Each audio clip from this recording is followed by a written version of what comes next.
Ooh, how are Hello, you? I am excellent. Happy National Fast Food Day to I you. had no idea.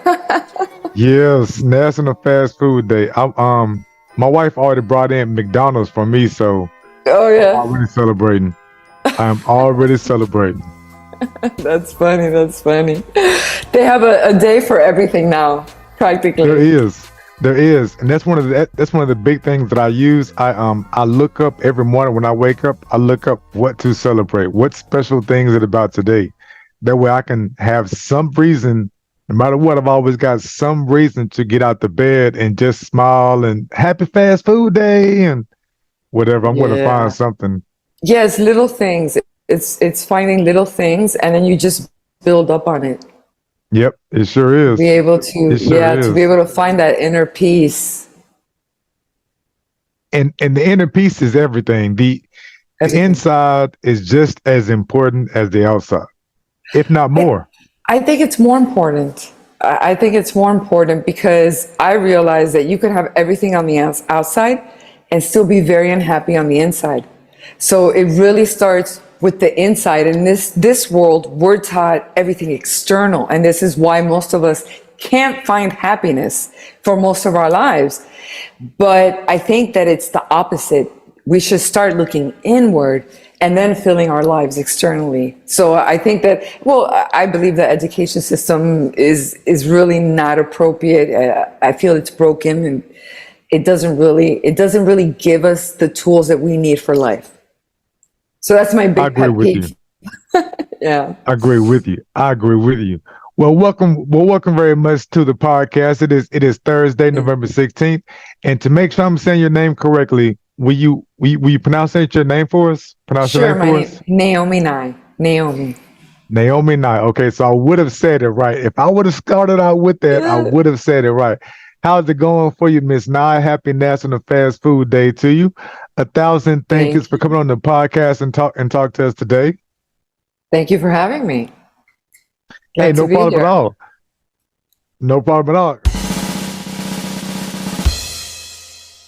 Whenever we met on Facebook, from the message that you sent me, I could tell that you would be a great guest and a great person to have on this podcast. I could tell you would be somebody that the rest of my tribes people would love to hear from, to meet, to know what it is that you speak of.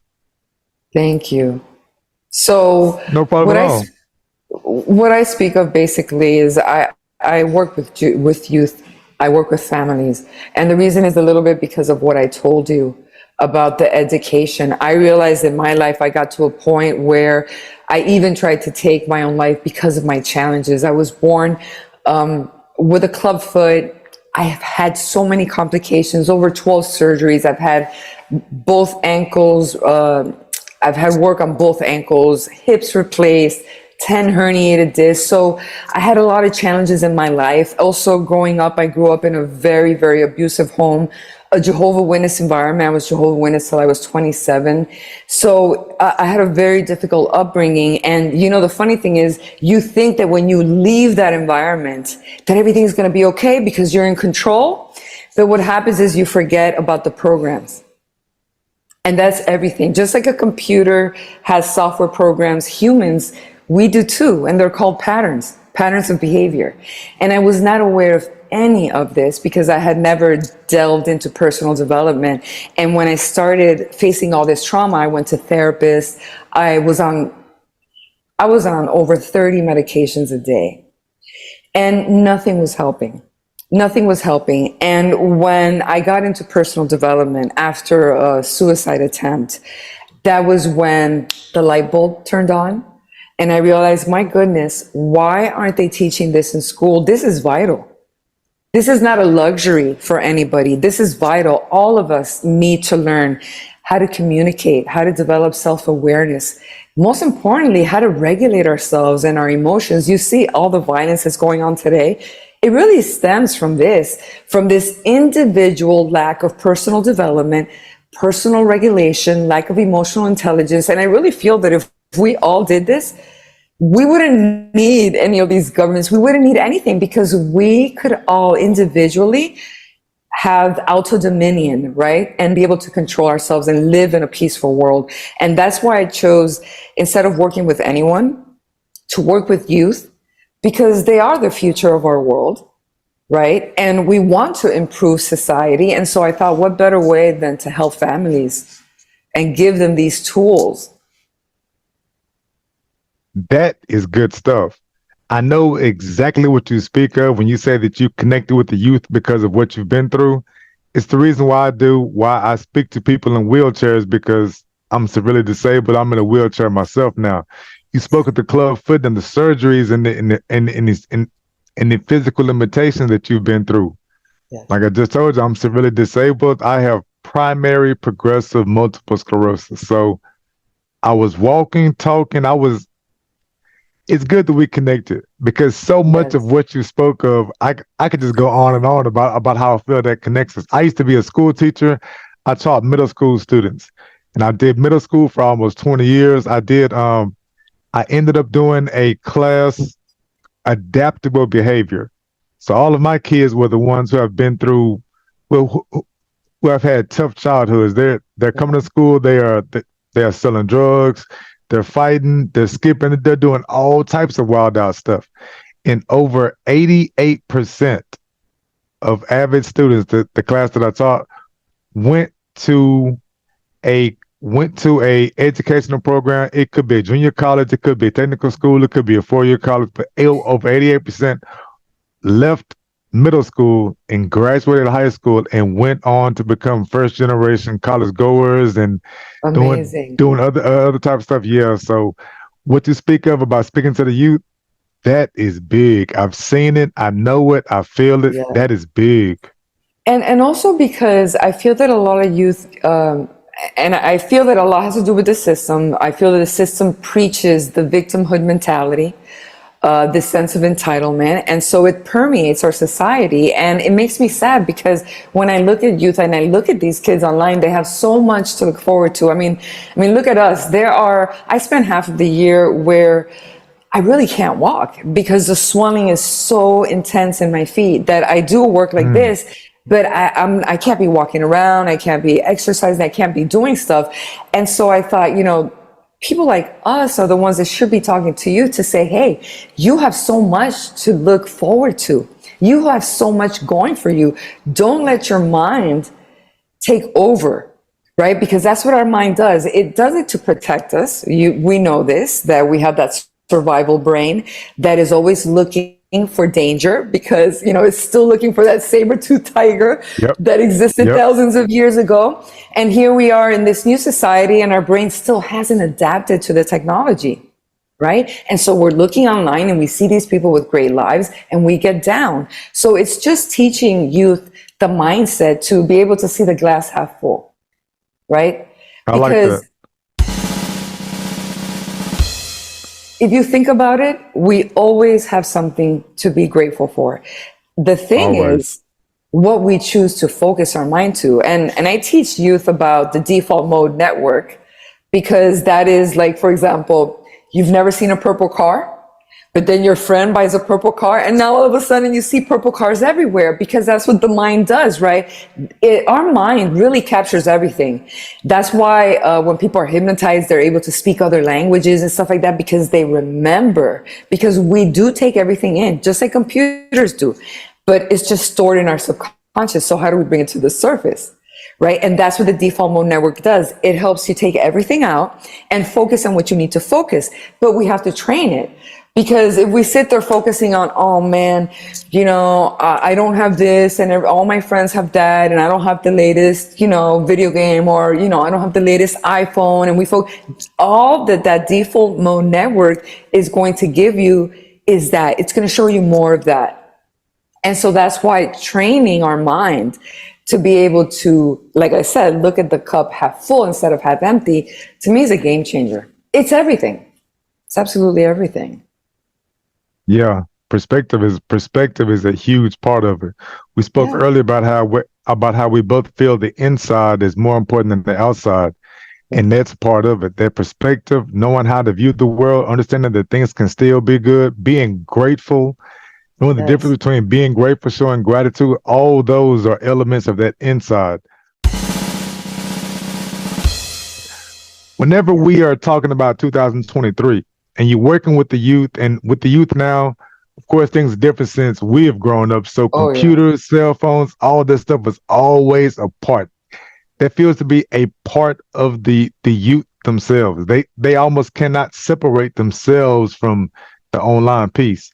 Yep. How does all of this virtual stuff, this online stuff, play into your mentoring and working with the youth?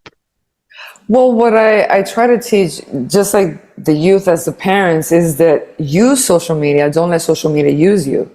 Because what I've noticed with a lot of the teens I work with, they have this constant underlying anxiety over social media, what's going on. They put their phone down, but they're still not at rest. They always feel like they're missing out. And once again, it starts with setting boundaries, and it starts with, again, that self-regulation. And what I like to teach them is to prioritize. Like, okay, so you like doing this. Okay, you like scrolling on walls. Now you spend 4 or 5 hours a day scrolling on a wall. Does that make you feel better? Did you gain anything from it? Right? Did you gain anything from it? Were you productive? And so it's just teaching them, again, habits and patterns. Like, okay, so you have this pattern. Is it working for you? If it's not working for you, how about let's replace it for something that works better for you? You know, it's teaching them how to be smart, not just with their time, but with their habits, with their patterns, and to observe and develop that self-awareness and say, okay, I'm doing this, but I don't feel better. I'm doing this, but I'm not getting anything I want. And so it's just teaching them that practice, and they start developing it, right? And then slowly they start changing their life. They start seeing the improvements, and they start feeling better. It's really hard nowadays because we live in a world where everything is instant. Delayed gratification is something of the past. I remember when I used to watch a series and I had to wait an entire week till the next episode. That doesn't even happen anymore. You know what I mean? And although this is great to be able to have that, but it's also making us so entitled and ungrateful. So it's just always keeping that practice of teaching them these skills. It's tools that we all need to learn because, nobody teaches us these things. Nope. And so we need to be taught them, right? And this is how slowly you start, because I have a lot of parents that come to me and talk about their kids having anxiety and all of this. And when you realize where anxiety stems from, right? It's really from not taking action. It's really from an internal resistance, an internal dissatisfaction. And when you're able to figure that out, right, get to the root cause of it, because I've taken pills before, and if someone needs to take medication, I'm all for it. But I don't want you to use the pill as a Band-Aid, thinking that, okay, they're taking this for anxiety and that's it. Because we know what happens. I've taken medications, we get accustomed, and then what do we need to do? We need to up it. And then we need to up it, right? But then at the same time, we're not learning those skills to change that behavior. And so it's a combination of training them to be able to change that behavior so that we actually get to the root of the problem and not just put a Band-Aid like the system does on everything. They just want to put Band-Aids on everything, Yeah. As a former teacher, I am very familiar with the Band-Aids that schools use. I remember thinking sometimes these things that I'm doing in the classroom, I knew it was a Band-Aid. But that's the way we have to handle certain situations. So I have to roll with it that way. Whenever you are working with the youth, are you working with families in a one-on-one setting? Do you do it virtually? Do you do it in group settings? I do it virtually. And I am doing it in group settings. For example, on January 8th, we have our Designer Life Blueprint teen group coaching program. And we do that a couple of times a year. And I also do one-on-one. I work with moms as well, but not families together. I haven't done that. I kind of feel that it works best working individual. It gives them a little bit more privacy and a little bit more freedom to to express themselves and to feel comfortable. And I love doing group coaching because it helps youth to have like-minded individuals who are working together towards the same thing. And it creates a deeper bond because although we are super connected, like they say, I feel that the relationships today are much more superficial than they were 10, 20, 30 years ago. And so it's being able to teach them how to really nurture a real relationship, because I believe that that's the source of happiness. You know, I don't know, we all know who Tony Robbins is. He talks about how humans have 6 basic human needs.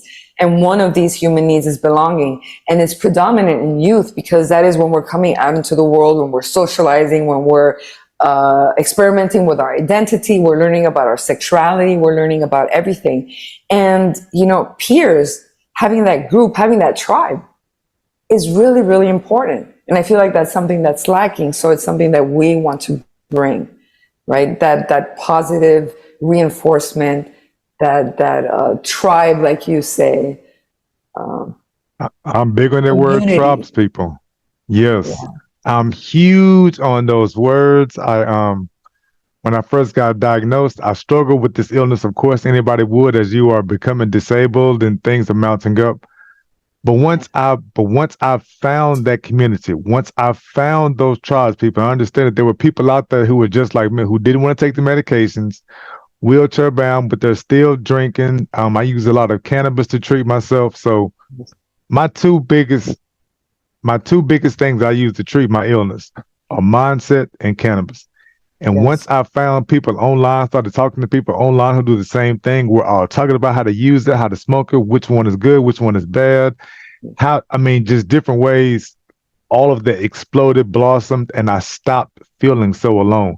Because when I first got diagnosed with this, I spent years, even though I'm married and I have 4 kids here, there's nobody that I can talk to about this. You don't want to. I'm very sure that you are familiar with the feeling of not only of feeling like you can't talk to anybody, because if I do start talking about my situation, how awful and ugly it is, I'm going to bring the mood down for everybody else in here, and I do not want them to feel bad. So let me just be quiet and pretend like everything is okay. That took a while for me to find those tribe people. I found them online.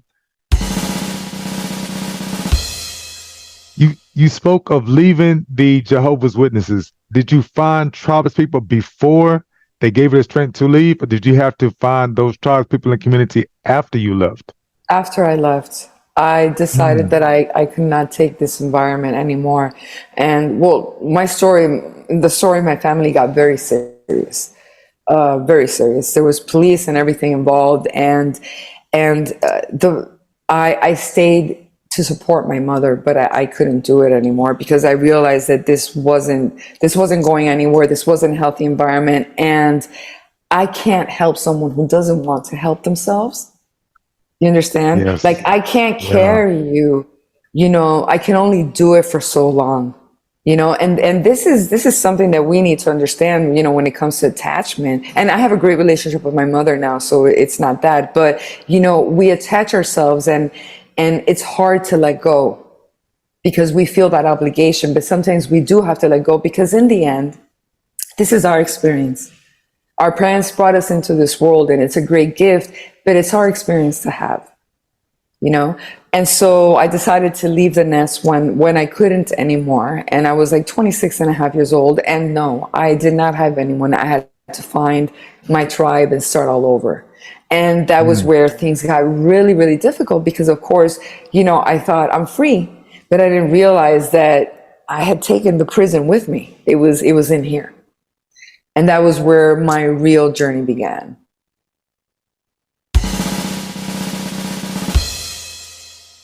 Whenever when I found those people and I was on my journey to accept my illness and everything, the first big lesson that I learned, and I've kept it in the core. I repeat it all the time. I've spoke about it earlier, and there is a difference between being grateful, showing gratitude. And I tell people that being grateful is when you list off what you're grateful for. I'm grateful for the sun. I'm grateful to have a house. I'm grateful my kids are healthy. I'm grateful I have a job. Showing gratitude is when you actually stop to tell the story of why you are grateful, or you either write down that story in a gratitude journal. So you don't just write down, I have a house, I have a car. You are writing out, I'm grateful I have a house because it is hot outside and I have AC and the kids have something to eat and I have a refrigerator. You put all that in there because I realized the longer I'm writing out that story, the longer I am telling that story of why I am grateful, and I don't have all the negative thoughts banging inside my head. I'm not overthinking what I used to be able to do, what I can't do. I'm not overthinking how much time I have left. I'm not overthinking the bills that are due and banging at the door. You got to pay for the Netflix and everything else. I'm not overthinking any of that. I'm just in the moment of writing that story out of why. And from there, it goes into, sometimes I think to myself, like, oh man, I wrote about the house yesterday. And I flip back a couple of pages. I want to write about the house today. And all that time I'm thinking of, I don't want to write about the house. I want to write about the grass. I want to write about the kids. All of that is time away from the negative thoughts. And that was the first big thing that I got to accept that got me going in the right thing. As you dive into helping out the youth, and as you have rebuilt yourself from what you have been through, what was that first thought that you just hold on to all the time you come back to? Do you have one of those, or is it just a big plethora, just a big amount? Well, so the big thought is, when I was really depressed and suicidal, I bumped into this British pastor who has no arms and no legs. I don't know if you've seen him on TV. Yep, seen him. Married with kids too. Beautiful family. And he really made me turn things around, because I thought, how can I be so ungrateful for all the blessings that I have had? And, and this is what I teach people. It doesn't matter the difficult circumstance that you have. That's what life is really about. Life is going to throw challenges at you. It's not about that. It's about how you handle the challenges. Because let me tell you, I've seen this in my personal life. You can be thrown a challenge and you can make it 1,000 times worse by your complaining, by your Yep. Just going crazy, by being impulsive, by doing the wrong thing, by just ignoring it and putting it aside. We make things worse, right? And so when I started seeing these examples, what always stays in my mind is, Naomi, it doesn't matter that today you can't get out of bed, okay? But this is one day. You can still work, you can still write, okay? You can still watch something, you can still do everything that you want. You're just limited right now. You're just limited. And I can imagine that you had to go through that same training in your mind, because we're always thinking of what we don't have. And it's just a retraining of the mind. So my thing is always this. It's always thinking, the glass is half full. The glass is half full. Today might be a little harder, but the glass is half full. And what you mentioned about writing, to me, is magic. This is what I teach, and I actually have a journal that I give all my students that I actually have online, because I think it's fantastic. Writing is magic. When you write things down, you're doing two things, because when you say something and when you hear something, you're only getting 10% of the value of it. But when you write it and when you speak it, you're getting 20-30% of the value. When you're teaching it, you're getting 50% of the value. You see what I'm saying? Mm-hmm. So that's why I believe that it's a magical skill. And not only that, usually when the things that you write down, they end up coming to fruition. And that's why I teach youth to journal every day, even if it's for a couple of minutes, because it gets you into that mindset. And I'm also a big fan of Abraham Hicks, and she talks about that 17-second rule. I don't know if you've heard about it. So no, I do not. I've heard of Abraham Hicks, but I want to hear about this 17-second rule. So the 17-second rule, she says, is if you're going to complain, set your timer on for 17 seconds and then stop. Because once you pass those 17 seconds, and there's scientific studies based on this, your mind goes into a loop. and it gets much harder to stop it. It's like when you have a little ball of sand going down a hill and it just keeps getting bigger and bigger and bigger. You got to stop it, and then Yeah. the more you let it roll down, it's just going to be impossible for you to stop it, right? So I Yes. always think of the 17-second rule, just little things every day to help you, stay motivated and help you stay looking forward. And so that's a rule that I always teach my students, that 17-second rule, just as well as the writing, because I feel like these are two very important things to teach them. Because if you realize we have 60 to 80,000 thoughts a day, and the most important thing is, this is what I realized in my personal development. I had no idea what was going on in there. What I was getting was the after effects. I was getting the inner critic, just going crazy on me, but I wasn't getting to the bottom, and seeing what all these what these thoughts were about. And when you become the observer of your thoughts, then you're like, oh my goodness, well, why am I even thinking this? And where did it even come from? And this is something that I teach youth. Sometimes we hate on ourselves, but we don't hate on ourselves. It's impossible for our inner self, for our higher self, for God, for spirit to hate you. So where is this coming from? Well, this is probably coming from the television. This is probably coming from something you've heard. This is probably coming from some bully or some kid in school that told you were a loser. Or, maybe you had some problems at home. Maybe you have a parent that happens to be very critical. And this is where we get all these thought formations. And then we think that this is us. This is who we are. I'm stuck. I'm a loser. I can't do that. I'm not good at basketball. I can't do anything. And this is not who we really are. And it's being able to teach youth the neuroscience of how the mind works and how human behavior works. And when the same thing happened to me, when you teach them that, it's like that little light bulb goes on and they realize, oh my God, I do have power. I do have control. Because what happens with most of us is we feel we have no control over what happens, which is not true. And it's teaching them that. And that's how you build their self-confidence, I like Those are that. I super dig the that. tips and the strategies that I use that help me and that I teach youth to help them get the growth mindset that they need to be able to confront life. And they definitely need that. Like we spoke of earlier, they are sure not learning that at school. And a lot of times, I love my parents, but that is not a skill of working myself through my inner thoughts. That's not something I learned in my own home. And No. I had mom and dad there. I would seem to have the perfect life, but until I got this illness, began to work through thoughts and actually sit with myself and meditate and do yoga and breathing exercises and stuff like that. Oh, I did not believe this world even existed. I had no idea about the higher planes of thoughts. To me, none of that stuff ever worked for me. Okay, so look, I'm super duper curious.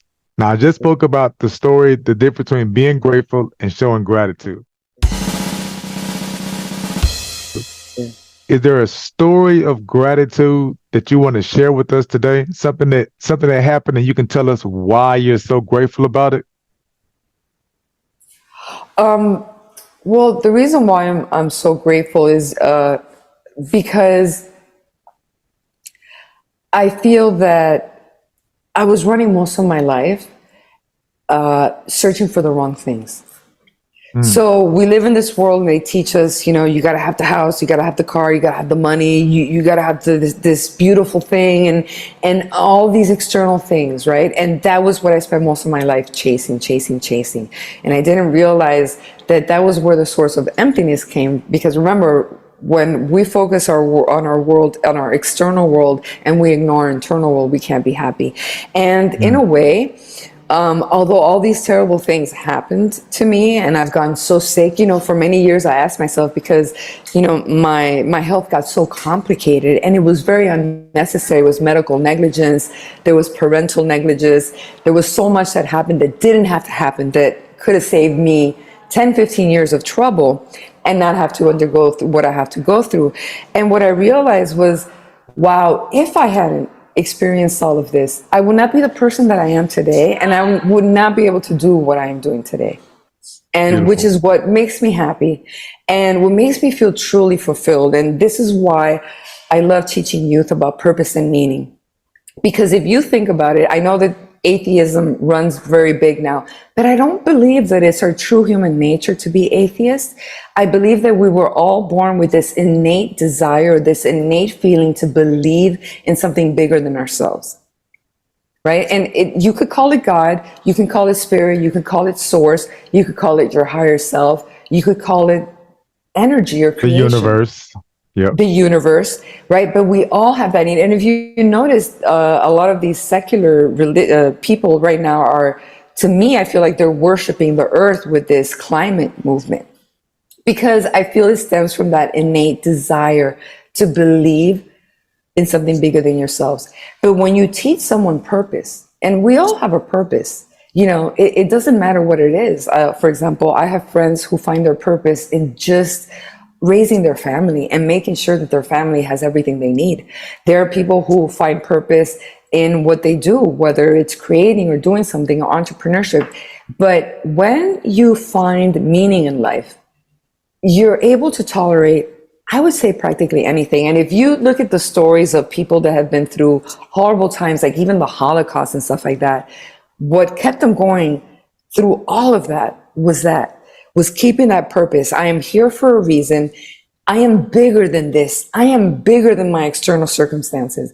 And that is what helped me. That is what helped me. And I feel grateful, because hadn't it been for that, I would probably still be living an empty life and would not know what's wrong with me and would not be able to get that happiness that I feel when I get that letter, when I get someone that is so happy, from the changes that they made, from the results that they got, or from, something that they learned when they were with me. So that's why I feel grateful no matter what. I love it. Oh man, I love it. That right there was good stuff. We're about to get ready to let you go, Naomi, so you can continue on with your day. But before we go, I've got to know, is there anything that you would recommend that you're watching or streaming on Netflix or Hulu, TV, anything else, anything like that you're watching? Well, currently at the moment, no, but I would say that for those families who have Netflix, there are some amazing series that have to do with the brain. I forget the name right now, but I could check it out, which is fantastic because it starts teaching you how easy it is. For example, we don't realize that reality is different for each and every one of us. My reality is not your reality, right? And we create a reality by our perceptions. And so it's very important to understand that. And so there's this amazing series that goes in depth talking about the neuroscience of the brain and how it works. And it shows amazing experiments, like even with kids and about food, and like how they trick kids saying, okay, this is a veggie burger and this is a regular burger. And kids are like, I will never eat this. And then they trick them and then they eat the burger and it's delicious because it's based on perceptions. To teach them how your reality is based on your perception. So what is your perception of this world? Do you live in a friendly world?